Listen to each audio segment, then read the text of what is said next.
Have you seen this video? Please let me go to hell. This is Brittney Hartley, a self-proclaimed deconstruction coach. This is a message to all the Christians on this app on behalf of all the heathens. Please just let us go to hell. There's so much rich content in these 6 minutes of video. I'm going to break up my responses into separate videos, taking time to answer each question or objection.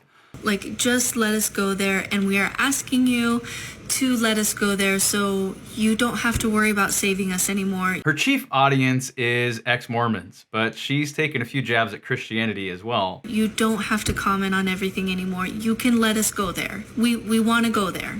She seems to be a little disingenuous, but let's see where it goes. Please just let us go to hell. Is it that you want to go there, or that you don't want Christians posting on your content? Or are you moving your marketing efforts from ex-Mormons to include ex-evangelicals and those who have deconstructed their faith because it's a bigger market? You claim to be a spiritual director who specializes in deconstruction. It would seem as though you're not pleading with Christians to let you go to hell, but drumming up customers for your business, putting feelers out in the water, looking for that next bite.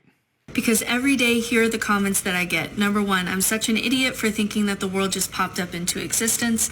Because what people will do is say, I believe in God and a creator, and it makes more sense because there's creation, so there must be a creator, not realizing that they've just placed a middleman in the problem and backed the problem up a step, and they didn't solve anything. Because then you have to answer, how did God come into existence? And if God always existed without being created, then you admit that things can exist without creation. So then why can't the universe just exist? Sounds like she's been attacked and called names for not believing in a God or a creator. Firstly, it seems like she might be getting a lot of attention from Christians on TikTok, and she doesn't like it.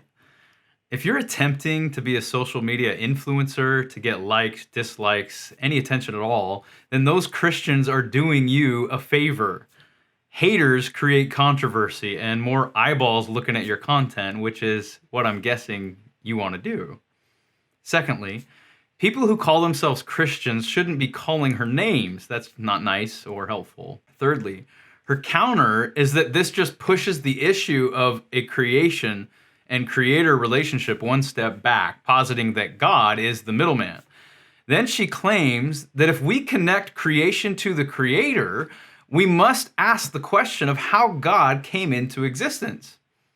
To understand why this doesn't work, I need you to tell me how much the color red weighs. Or how many inches long is the note of C? Or tell me what the first rule of logic tastes like. Remember growing up when your mom used to tell you that there are no stupid questions? You can ask the wrong questions if your question doesn't apply to the object's category. To ask what created the uncreated is a category fallacy. You can ask what made X if X is a makeable kind of thing. God is by definition the uncreatable creator of everything. All monotheistic religions claim this. This is not assuming that God exists. Part of the definition of God is that God is the kind of thing that is uncreatable. He, by definition, is not causable because he is the great causer. Then she takes the counter that God has always existed without being created and asks, why can't we apply that principle to nature or the universe? Things can exist without a creator. Let's just apply that to that which is. Same reason it doesn't answer how God came into existence. It's a category fallacy. Nature and the universe are not the kind of things that can exist without a creator. They are not eternal, having always existed. We cannot apply God's divine attributes as creator to his creation. Not all of them, anyway. There's only one thing that exists without a creator, and he exists by necessity. We cannot apply an uncaused existence to physical things that have beginnings. Everything that begins to exist has a cause. The universe began to exist, therefore the universe has a cause. Everything except God is contingent upon another for its existence. We have to get our existence from another. Since we have a beginning, the universe must have a cause for its existence since it has a beginning. God is that uncaused cause of all else that exists. We know the universe began to exist, the Big Bang, the second law of thermodynamics called entropy. Even philosophically and logically, we know the physical universe is not uncaused. Further, we run up against the problem of an infinite regress, unless there is an always existing creator. To sum up, if it begins, it has a cause. Therefore, we can't apply an uncaused existence to the universe because it began to exist. If you want me to explain this further, let me know in the comments and I can make another video. And even if you prove deism, you still have all your work cut out for you in proving that God is in any way good or interacts with the world or is worthy of worship or which one is the right God. You literally solve nothing by adding God to the mystery of existence. She posits a difficulty in proving God is good morally without offering any premises leading up to this conclusion. But wait, there's more. Later, she trivializes morality. It has always been relative morality, even in religion. Which makes any ought to or ought not to statement a matter of preference. Not intrinsically right or wrong, just different. When you do that, you remove any authority to disagree with people on any moral, logical, or rhetorical grounds. She's pulled the carpet out from under her to speak against anyone's position on God, goodness, on worth or value of what is correct, of what is right, or what is even true, because she claims morals are relative. The most rational response to looking at the universe and the origins of the universe and the origins of consciousness is to say, I don't know, not let me ask what first century Palestinians thought, since they didn't even know that germs made us sick. Maybe we can just leave them where they are and have a modern conversation about the mysteries of the universe. Firstly, she takes the position of skepticism, but asserts knowledge that Christianity is not true. You can't have it both ways. You either don't know, can't know, or won't know on skepticism, or you do know. If you do know, you must demonstrate that knowledge through facts, argumentation, premises, leading to conclusions, logical connections, and evidence. All Brittney offers is questions and scoffing. Secondly, just because someone doesn't fit your standard of iPhones and air travel or scientific knowledge about germs making us sick does not mean they have nothing to offer us with regards to something we might not know or maybe refuse to acknowledge.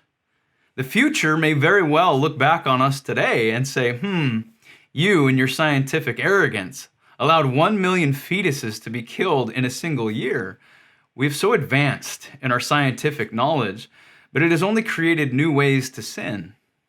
The future may very well judge us because we went back to choosing candidates for employment not based upon acumen, ability, or because they were the best fit for the job, but based upon class, color of skin, gender, or sexuality. But we know germs make us sick. She's committing the fallacy of a hasty generalization. Just because the first century didn't know that germs made us sick doesn't mean they didn't encounter the God of the ages. Perhaps Jesus was more concerned with people's dying souls than their common colds. You know he healed the sick, right? His message of salvation was far superior to any scientific knowledge he could have passed down to us.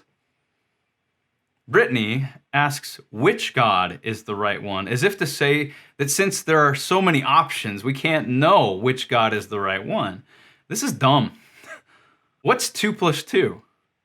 Oh, there are many options to consider for what we could answer with, especially if we consider category mistakes, which Brittney is so fond of. 2 + 2 could equal blue.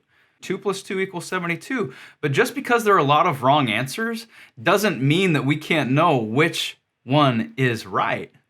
In fact, that's how truth works. There's one answer among the plethora of possibilities. There's one that's true, and it's Christianity. A question she needs to chew on is, how do you know we can't know? She's claiming knowledge grounded in skepticism that she can't know, but how did she arrive at that conclusion? Christianity is the world's religion. With the best-selling book, the most influential person, Jesus still holds more influence over art, music, literature, and answering life's mysteries today than anyone dead or living. The reason this is Brittney's number one objection is because Romans 1 says the wrath of God is being revealed from heaven against all the godlessness and wickedness of people who suppress the truth by their wickedness. Since what may be known about God is plain to them, because God has made it plain to them. For since the creation of the world, God's invisible qualities, his eternal power and divine nature, have been clearly seen, being understood from what has been made, so that people are without excuse. Creation bears witness to a creator. It's a logical step. You see a painting, there's a painter. Brittney, don't go to hell. We can't allow it. It's a really bad place. If you like this video, follow along as we unpack the confusion in our next video debunking Let Me Go to Hell.